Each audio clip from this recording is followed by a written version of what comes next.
Welcome to this amazing event today. Today we're here to celebrate and really recognize the achievements of everything that the Cassandra community's done, especially on the East Coast. And the amazing thing about this product, for all of its technical achievements that have been there and have been achieved over the last few years, is the fact that without the community, none of this would be possible. It's the people behind it that make this thing as great as it is. It's the 20 committers that work on this code every single day. It's the hundreds of users that report bugs and submit lines of code as they're going through the process to make their own technologies better, all the way to the thousands of businesses that depend on this to keep their company up and running on a day-by-day basis. But it all starts with the people. And without those people, none of this would be possible. Without that community, things like true 100% uptime wouldn't be possible. Things like true multi-data center capabilities would be a dream. And things like, without the ability to have those people behind it, companies would not be serving their customers better every single day. Today, we have two amazing tracks. We've got many speakers here to give you the highs and lows of the technology, things to do better, how they're using it. We've got speakers from large companies such as eBay. We've got companies such as Simple Reach here to tell you more about how they're using it, all the way through to new development advances on client libraries. We've got schedules all around, so check those out as you go and see what will really help you as you're building around this. And speaking of the community, I'd like to welcome Jonathan Ellis to the stage. Jonathan's my co-founder, and he's going to tell you a little bit about the state of Cassandra and where it's going.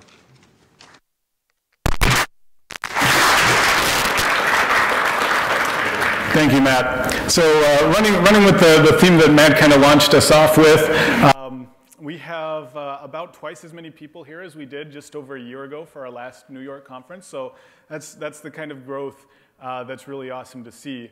And it's part of a general trend that I've started to see of Cassandra really starting to go mainstream and people starting to become more aware that it's not this database for social media that it started out as, that people are using Cassandra in the advertising space, in the energy sector, in government processes, in healthcare, in retail, in energy. It's really a general purpose tool and solves the big data problem that more and more people are having better than anyone else as a system of record. So what I'm going to dive into in just a second is kind of get into the weeds about what we've been working on for the 1.2 release that we had in January, as well as what's coming up for 2.0 that we're targeting for the beginning of July. All of these kind of tie into Cassandra's core strengths that are on this slide: the scalability, the high performance, the bulletproof reliability. I wanted to cover briefly some of things that you might have seen before if you're constantly on top of the Cassandra news, and some that you probably haven't. So last year at the Very Large Databases Conference, a group of researchers from the University of Toronto did a performance study of a bunch of NoSQL databases. And they also threw in MySQL as kind of a known quantity as a control. And so they benchmarked half a dozen workloads. And I've cherry-picked the best one, of course, the one where the difference between Cassandra and the rest is starkest. But all of the workloads, Cassandra was leading the pack. And so definitely worth taking a look at. Cassandra, of course, on this slide is the line going up and to the right at the top, the solid black line. The next, the number 2 is HBase there, about a third of the way down. So this is actually what the Toronto guys did, is perfect for what I want to tell the world in terms of for a high performance scalable database, you really need to be using Cassandra. But there's one slight fly in my ointment here, which is that because of the kind of broadness of the NoSQL term, a lot of people ask me, so how does Cassandra compare to MongoDB? So just because they're both kind of part of that same category, even though we really kind of tackle different markets. So DataStax actually hired a company called Endpoint to basically repeat the VLDB benchmark, but add MongoDB to the mix. So on this slide, I have Cassandra, HBase, and MongoDB. The Cassandra and HBase results match what the Toronto guys found pretty closely, which makes me feel good that this is a reproducible result. And then MongoDB is the green line at the bottom. So what's interesting about this is that this is a logarithmic scale, both on the x and y axes. So on the bottom we have the number of machines in the cluster, how is it scaling as we add machines, and then the y-axis is operations per second. So even though the MongoDB line is about halfway up the slide, it's really only about 1/20th the throughput of Cassandra. So this is kind of what most of us already know, that MongoDB is a good system for prototyping and for dealing with small workloads, but it's not really what you want to go to for a scalable system. These benchmarks are fun, and they give us some good data points in terms of performance per machine. But going up to a dozen machines, going up to 3 dozen machines, we have a lot of users and customers who want to use much larger clusters than that. And so I need to show people how Cassandra scales beyond that relatively small number of machines. Fortunately, Netflix did a public study of this about a year ago, and you can see the results here. The scaling is just a nice straight line all the way out to 300 machines, where Netflix said, that's pretty good. That's giving us 1 million updates per second across these 300 large instances. So rather than the raw performance numbers, which obviously changed, this was done against Cassandra 0.8. So the performance of Cassandra has changed. There's higher performance EC2 instances available now. But the important thing about this is how that scalability line looks. As you add machines, you consistently get more performance.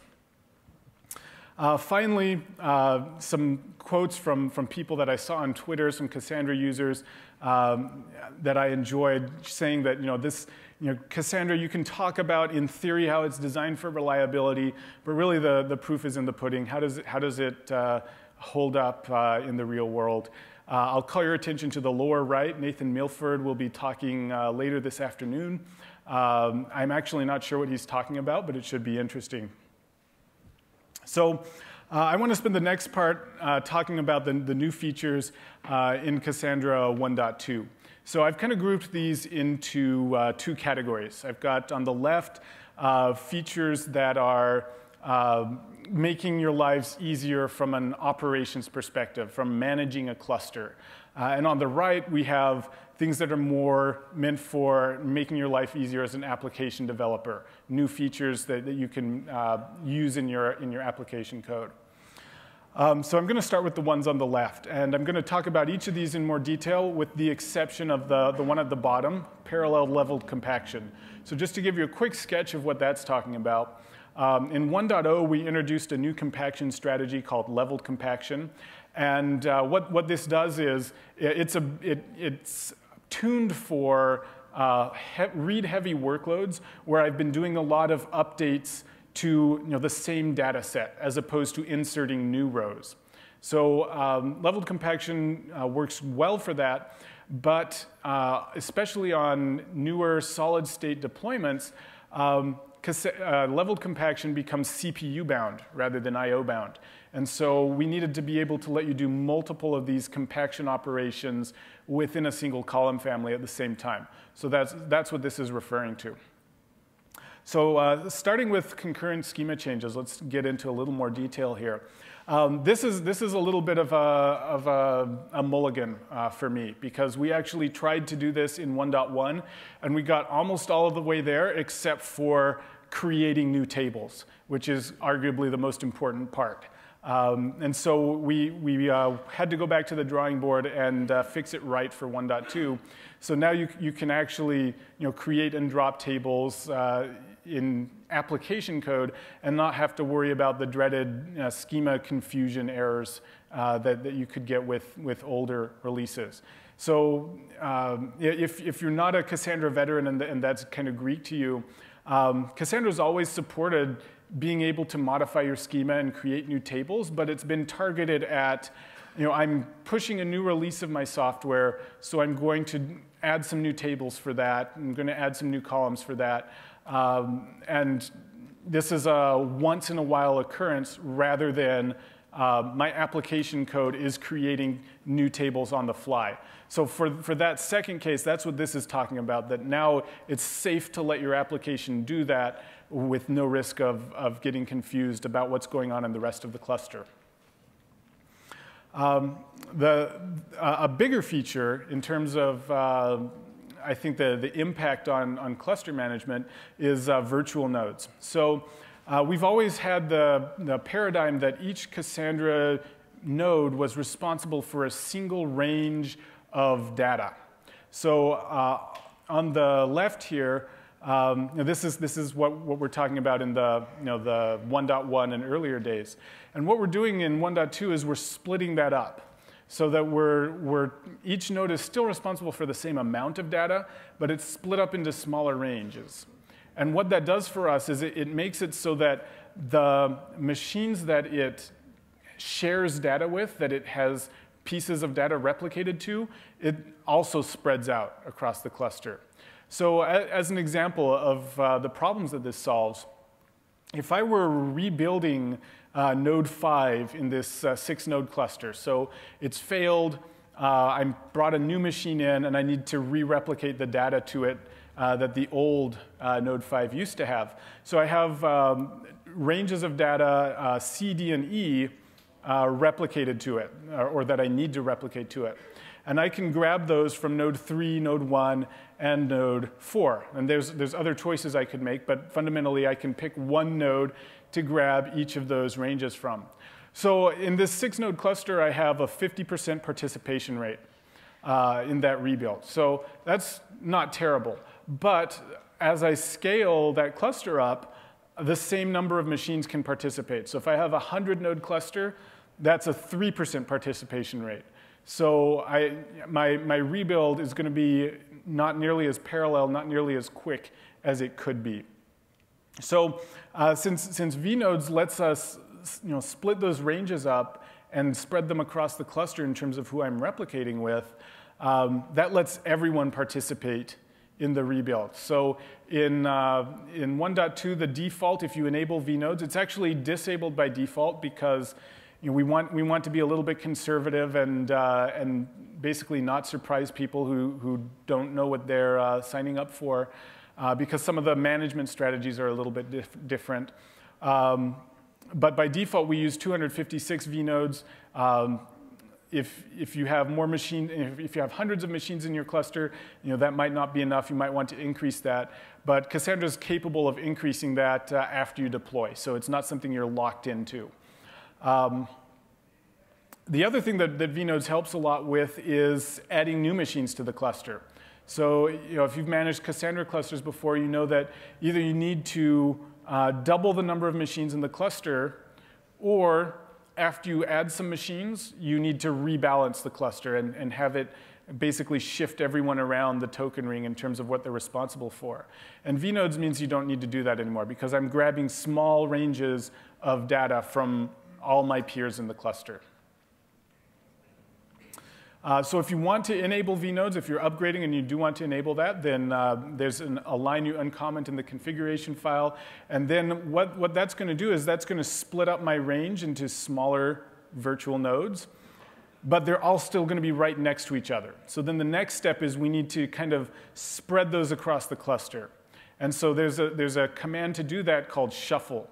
And so once you do that, Cassandra will start spreading those virtual nodes across the cluster, exchanging ranges with everyone until it's nice and randomized.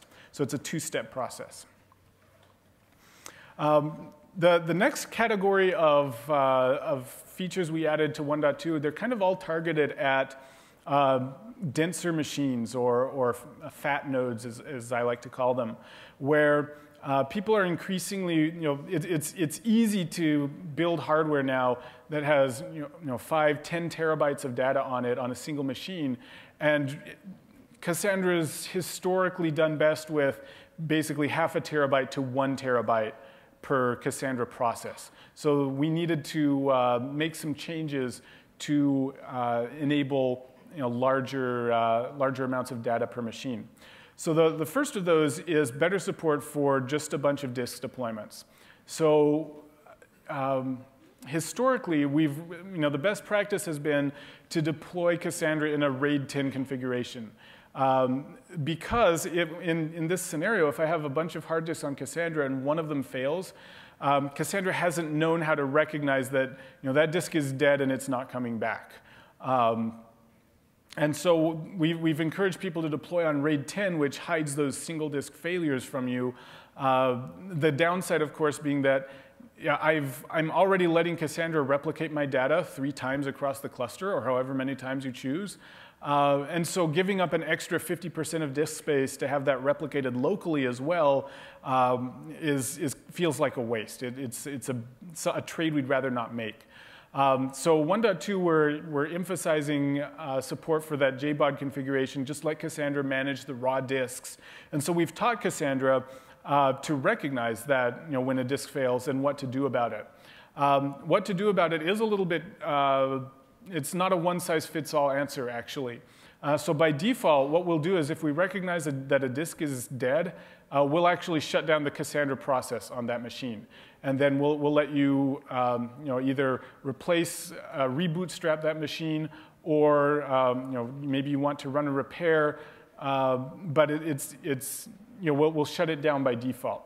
The reason is that if we instead allow that machine to continue running, knowing that it has a missing disk, then if a request comes to me for data that I'm supposed to be managing, that I'm supposed to have a replica of, but that data was on the disk that's gone, I don't know which rows I'm missing. All I know is that I've lost a disk, but I don't know exactly what's missing. So my only choice is to reply and say, here's my best guess. Here's what I have on the other disks that I haven't lost, and that may be severely out of date.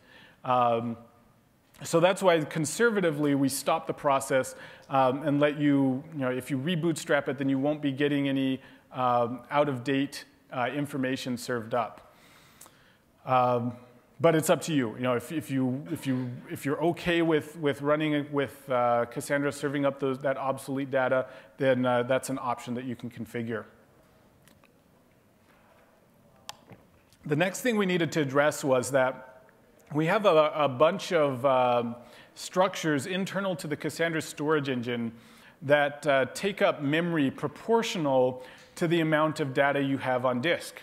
And so obviously, as when you're talking about 5, 10 terabytes of data, which is what we're shooting for managing with 1.2, then that's a lot of memory to allocate on the Java heap. So as you know, if you've done garbage collection tuning in anger, and it usually does make you angry, the Java heap, or rather the JVM's garbage collection algorithms can deal with a heap up to about 8 gigabytes or so before it really starts to get, the pause times get worse, fragmentation gets worse, everything gets worse above that. And you might be able to push it up to 12 or 16, but that's really the outside of what you can grow a Java heap to. So what we needed to do was we needed to move some of our memory usage, we needed to move it to native memory, and not need the JVM garbage collector to deal with it. So that's what we did in 1.2. We moved the Bloom filters, which take up about 1 to 2 gigabytes per billion rows, depending on how aggressively you've tuned them. And then the compression metadata, we've moved both of those off heap. And so we manage those with manual reference counting, which of course makes us a little sad because one of the benefits of Java is you're not supposed to need to deal with that, but desperate times call for desperate measures and all that. But all in all, I'm still happy with Java as a platform. It's good to have that garbage collection on by default. Makes a lot of the concurrent algorithms that we do a lot more sane.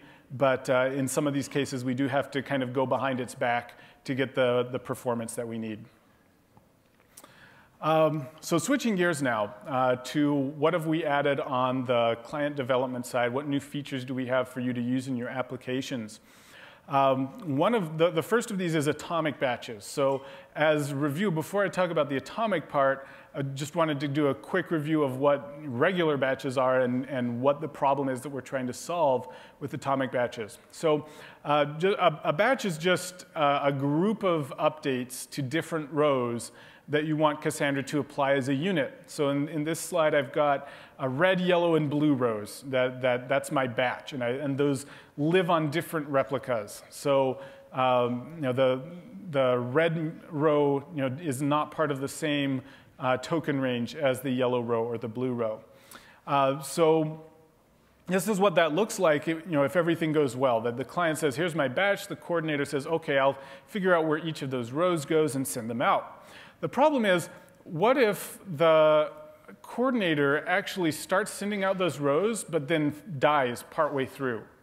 So now I had this group of rows that I wanted to apply as a unit, and now it's in some unknown state. Some of the rows may be applied and not others. I don't know. So what we do with atomic batches is we actually basically create a backup coordinator by using this concept called a batch log, which is basically just a system table where the coordinator will pick a couple other machines in the cluster and say, here's the batch that I'm about to apply. If you don't hear back from me soon, then assume that I'm dead and you can take over applying that batch. So in that scenario, the batch log will actually, my diagram's slightly misleading because it doesn't know which rows got applied either, so it will actually replay all of them. But that's safe in the Cassandra world because writes are idempotent. So maybe the biggest change in 1.2 is that, so we've been working on this thing called CQL, the Cassandra query language. We've been working on it since 0.8 a year and a half ago. But 1.2 is where we've made it feature complete with respect to the existing Thrift API. In particular, we've taught it how to deal with composite data types. That's the big thing that was missing in the earlier versions of CQL. So all of these statements here on this slide, these are legal both in SQL and in CQL. Create table, create index, select from where. But we're keeping Cassandra, we're still focusing it on requests that we know we can deal with efficiently. So in particular, no joins, no subqueries.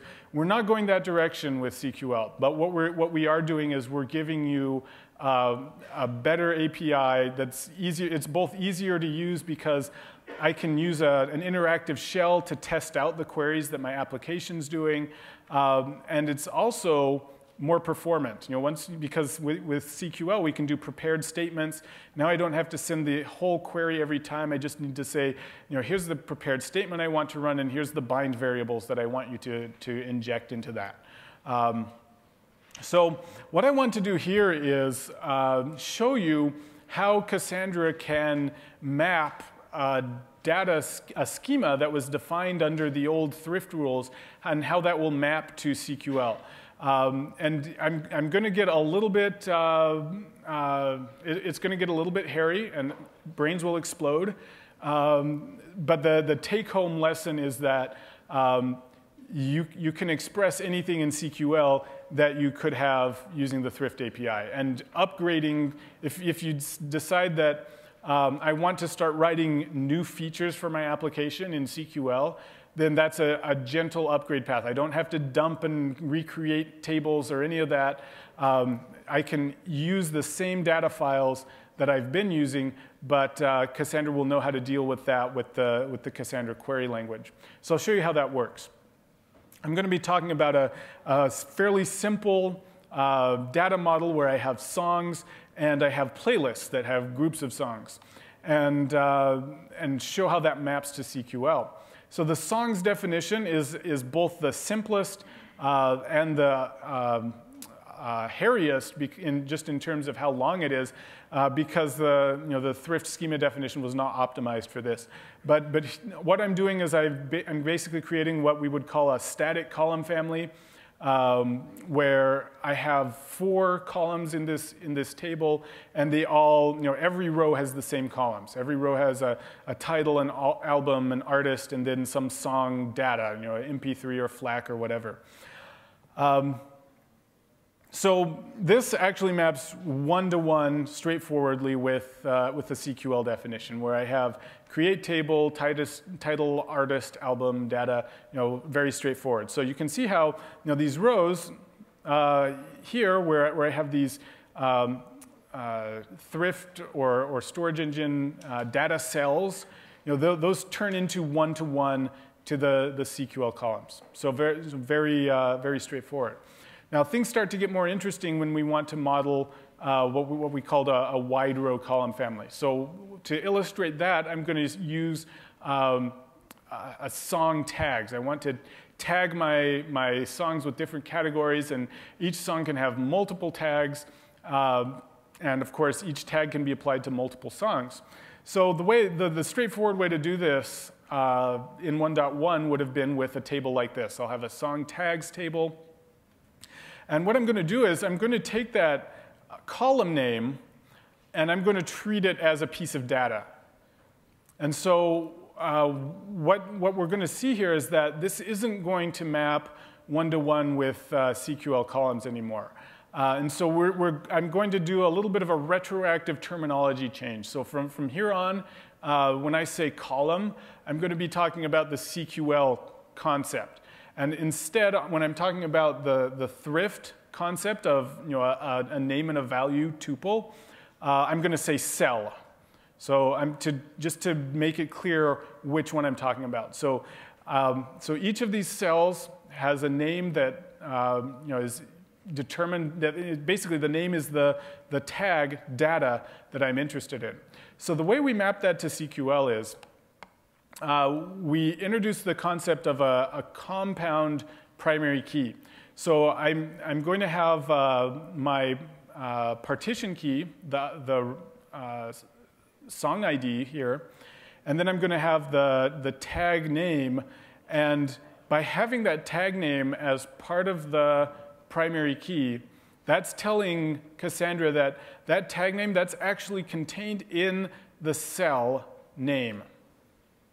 And so each of those cell names, I've tried to illustrate here that this orange, this row at the top here that I've grouped in an orange box, that turns into 1 row per cell in the CQL world. So the blues tag becomes 1 row, and 1973 becomes another row. And that's how that gets displayed or returned to a query saying, select star from song tags where ID equals X. I'll get back multiple rows. Now, extending that concept to composite types, this is where it gets interesting. So here I've got my playlists, and because I'm an expert Cassandra modeler, I'm denormalizing the song data into the playlist, so I don't have to do a multi-get to correlate the two together. And the way we do that, the natural way to do that would be to use a composite cell name.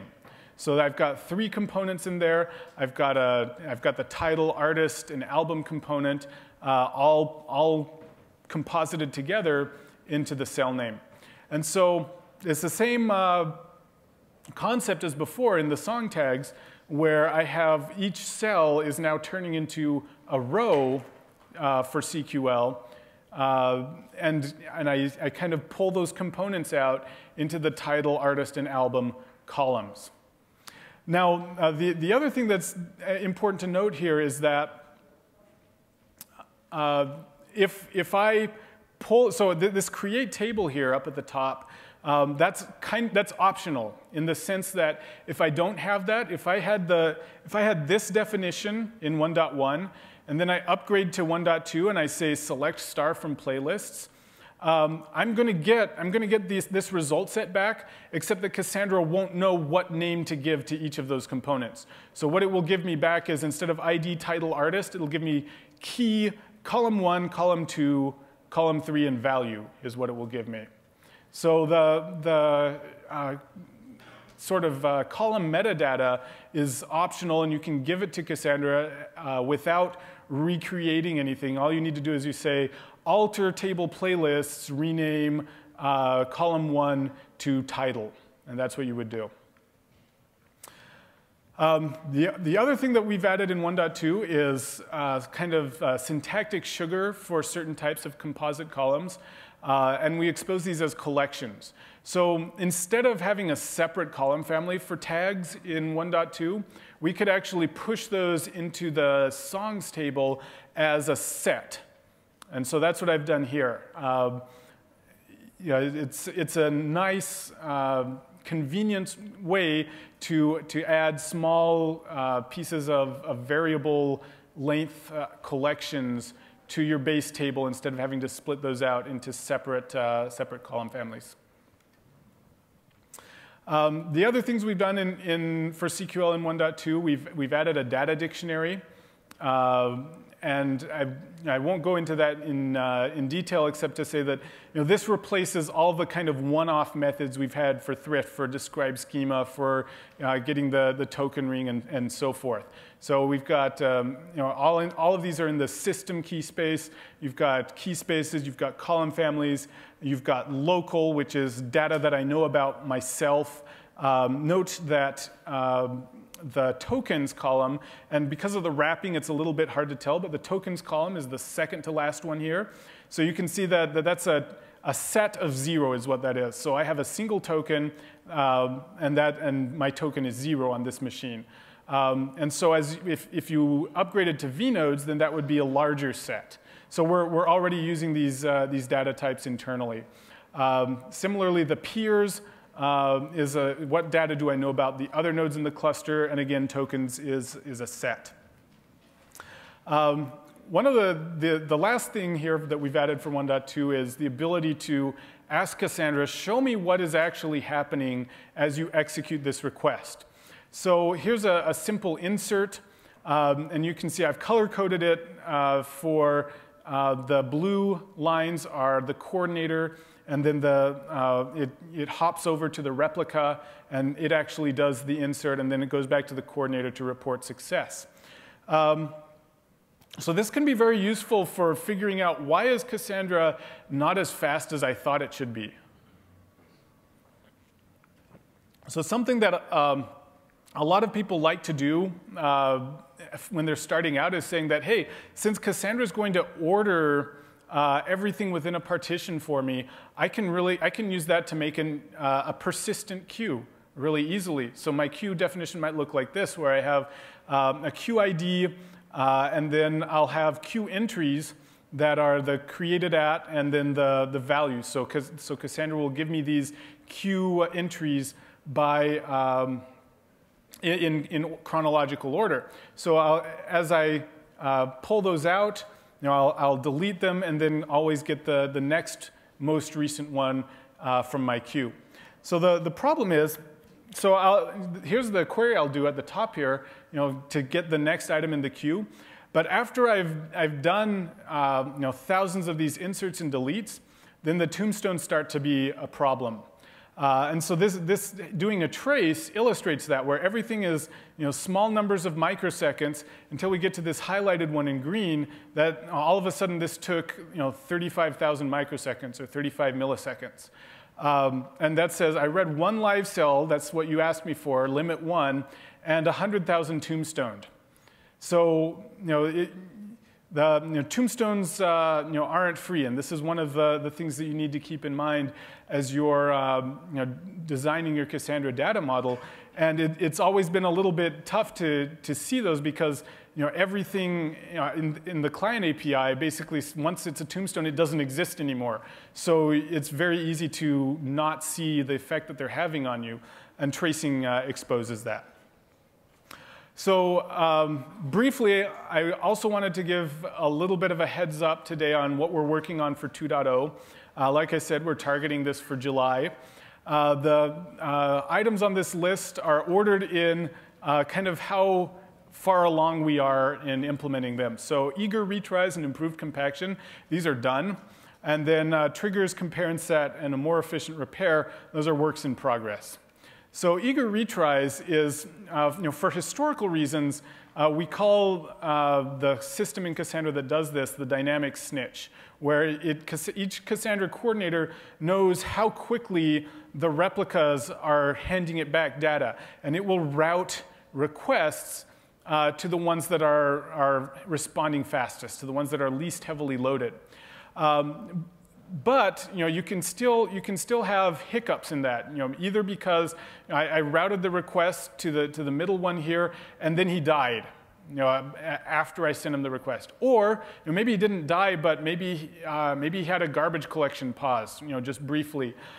So what eager retries does is it's tunable. By default, it will use 75th percentile. So if a request takes longer to hear back from than 75% of all the requests, then I'll go ahead and I'll do a duplicate request. I'll aggressively retry that before I've timed out to another replica, to the next fastest responding one. And this generalizes to higher consistency levels as well.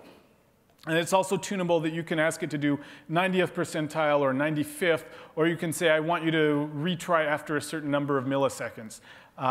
So that's going to be very useful for smoothing out the latency volatility. We're doing a couple things for improved compaction.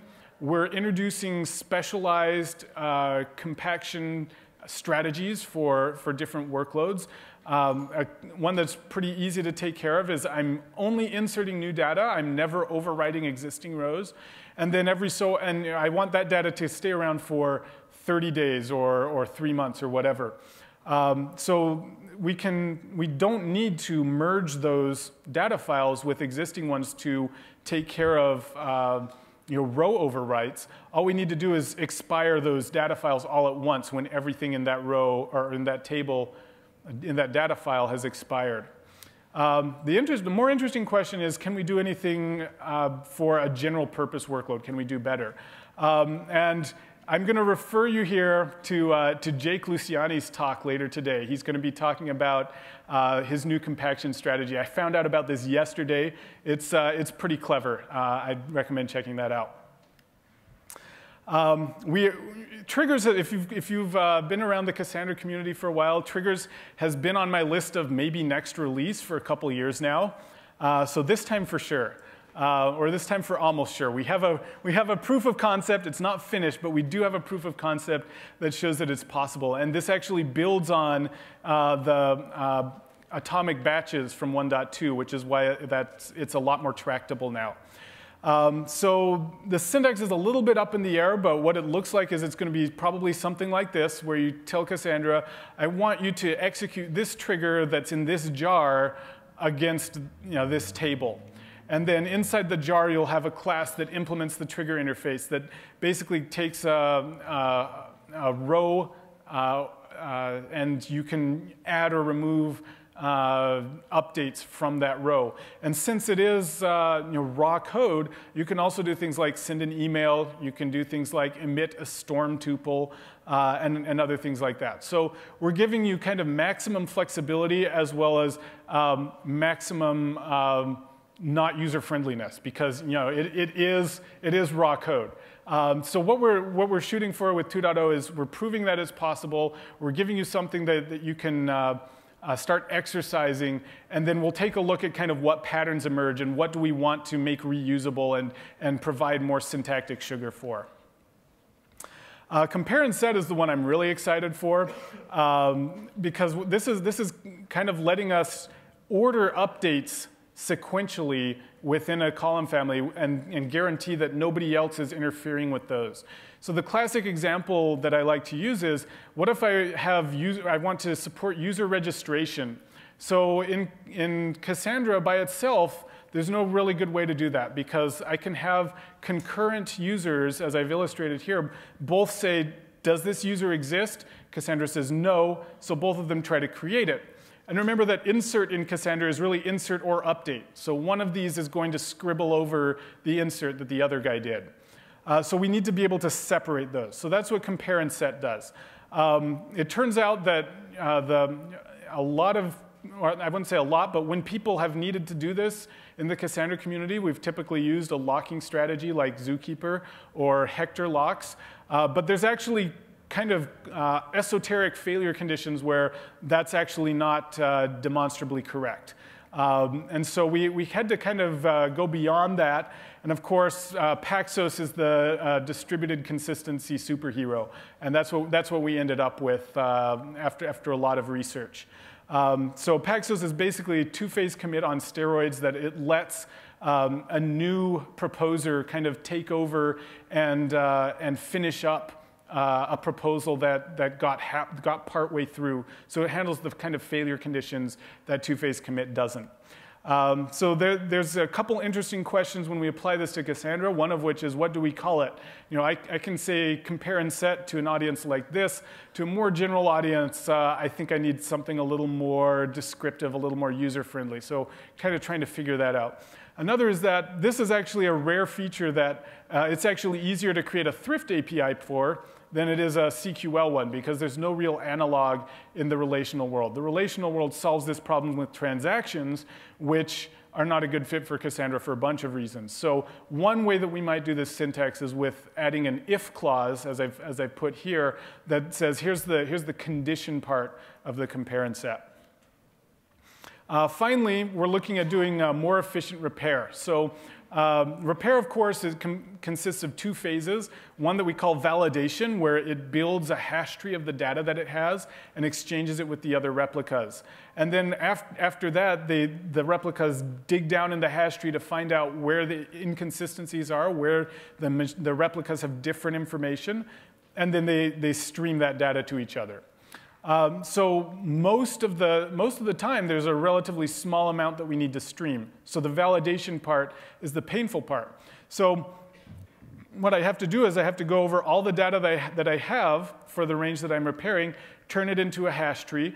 If I then add more data, I have to build a new hash tree from that. I have to go through that same process. What we'd like to do is, if I've added new data, I want to build a hash tree just for that new data and resync that. So I think we can do this. This does mean that we're going to need to have kind of two modes of repair. Because if, going back to my first example of JBOD of I've lost a disk and I need to rebuild the data that was there, so in that case, I can't just repair new data. I need to rebuild everything. So we'll need to add an option to repair that says, include previously repaired, rebuild everything kind of mode. So I'll take two questions. Two questions.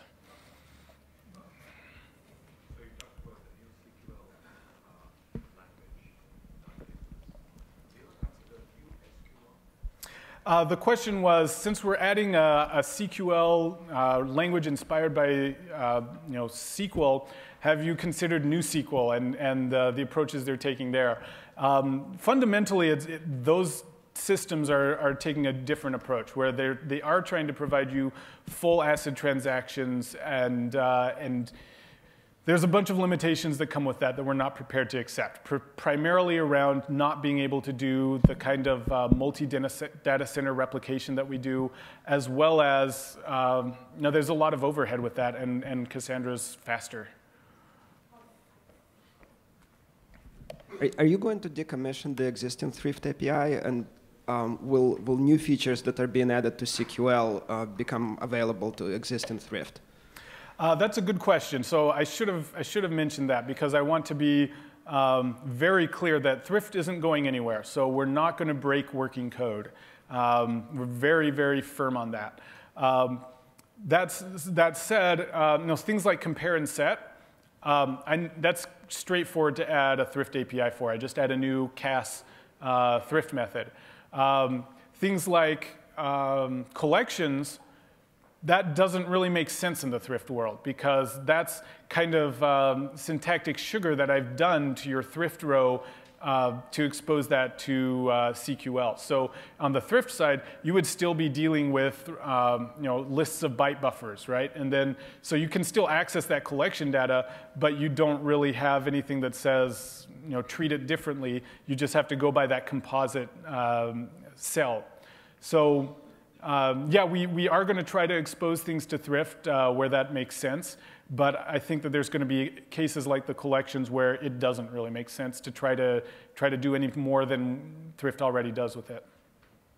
So we do need to break now. We're going to the 2 tracks now, and Matt has one more word of housekeeping for us. Just a few very quick things. First of all, at 12:15 today, Edward Capriolo is going to be signing the book he wrote on Cassandra, the High Performance Cassandra Cookbook, right over yonder. So if you want to go ask him any questions about the book, feel free to go visit him. As a reminder, there's 3 total rooms for this, or 3 tracks. This is the first one. The second is on the 4th floor, and then the Meet the Expert session, which starts at lunch, is on the 8th floor. And the elevator and stairs are right back here. We've got free Wi-Fi access in here. The SSID is Metro Wireless, and the password is Metro 2013, all lowercase on that second one. There's two Metro Wirelesses, and it's the one without a space. There's 2 Metro Wirelesses, and it's the one without the space.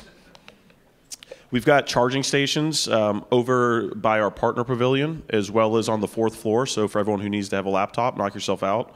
And speaking of the partners, a lot of this wouldn't be possible without them. So please stop by and say hi to them and see if there's anything of interest in there, because they've been very, very gracious in making this event possible. Other than that, have a great session, everyone, and thank you.